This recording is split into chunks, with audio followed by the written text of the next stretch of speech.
Hey man, I got this sweet soft Challenger, but I have no idea how to throw it.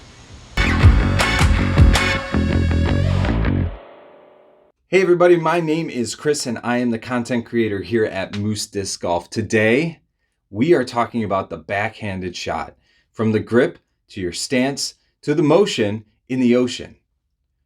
Now, a little bit of background story. I started playing disc golf about a month and a half ago, and I've been working on my backhanded shot. So these are things that I've found to work best for me, and I am passing them on to you from beginner to beginner. So I have a friend standing outside to give you guys some pointers and tips and teach you how to throw a backhanded shot. So Chris, take it away.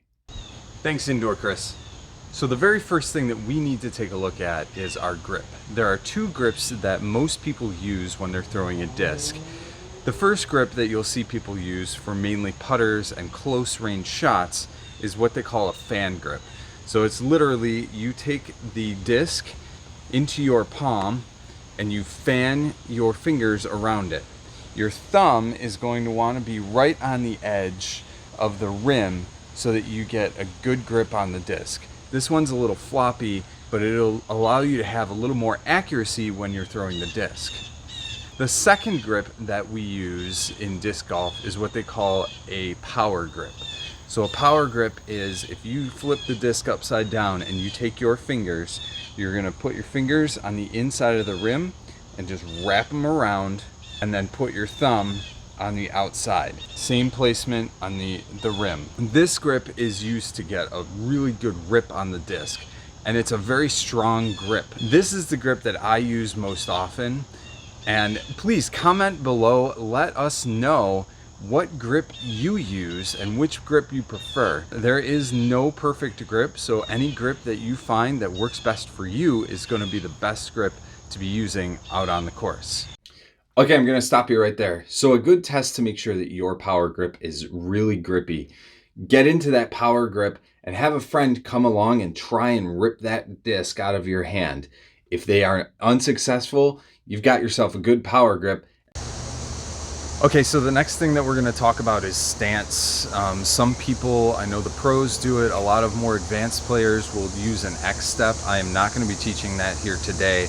We're going to be working on just a stance from a standstill throw and get you throwing the disc from that, because there's a lot more that goes into the X step when it comes with timing and release and stuff like that. So we will do another video about the X step later on. So when it comes to your stance, you're going to want to think about, for a right-handed backhand throw, your right foot, which is your lead foot or your front foot, is going to be perpendicular to your target line. Your left foot, you want to be a little farther than shoulder width apart and a little farther back, kind of where your toe is in line with the heel of your front foot.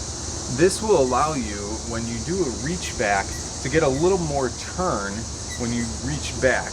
If you can see right here, I'm going to reach back and get a lot of turn, where if I was standing, shoulder width apart on the same plane, my reach back wouldn't be nearly as far as if I went here. You can see it just by me shifting my feet.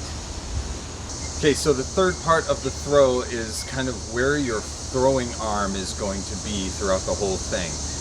You want to bring your arm up to 90 degrees, just right about here, right below your chest, right above your abs here.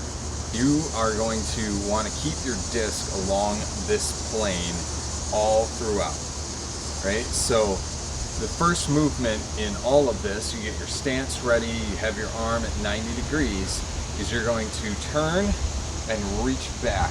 So you can look at your target, but don't let your head kind of drive your turn. Let your shoulder drive your head back, and then everything is upper body, lower body. Your head shouldn't be driving any of it.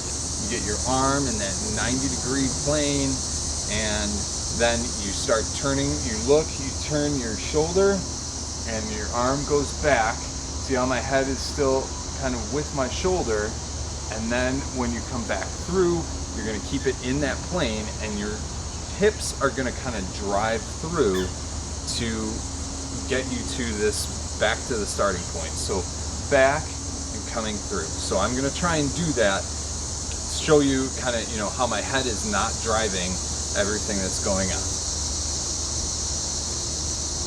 Okay? So the next thing that you want to think of is when you come through from your pullback, think of starting a lawnmower, right? So you have that this kind of motion when you're starting a lawnmower. That's going to be the same motion as when you start doing your throw. So you got this coming through.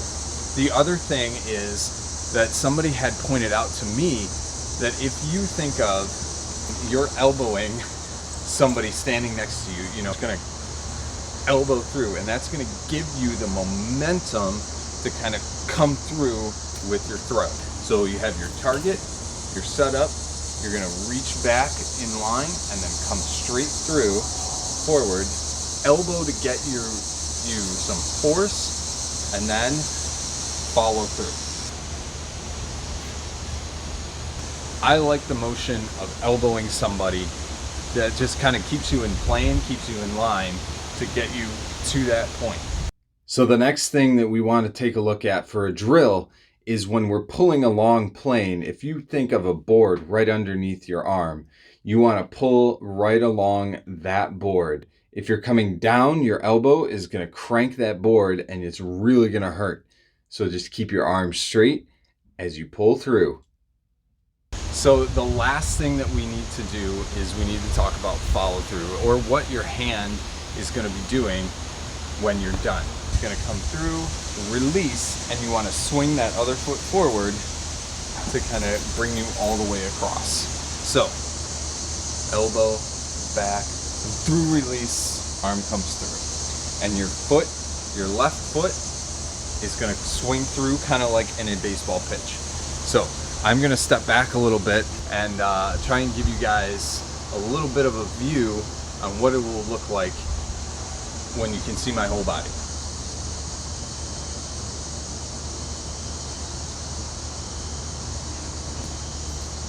From a fundamental standpoint, this is how it should look.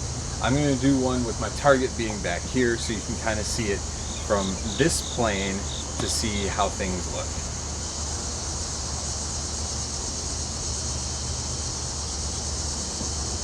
So I know I have a tendency to have my arm up here. You really want to keep your arm down, pinned to your side. So when you bring your arm through, you're going to reach back, keep it at your side, kind of punch through, and then swing through. And that's it. There you have it. Now you know everything you need to know about a backhanded shot. Comment below. Tell me how you're doing. How is your practice going? Let us know if there is any new content you'd like to see us cover here at Moose Disc Golf.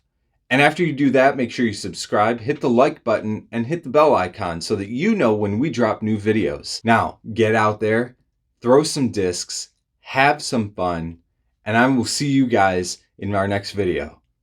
Take care, everybody.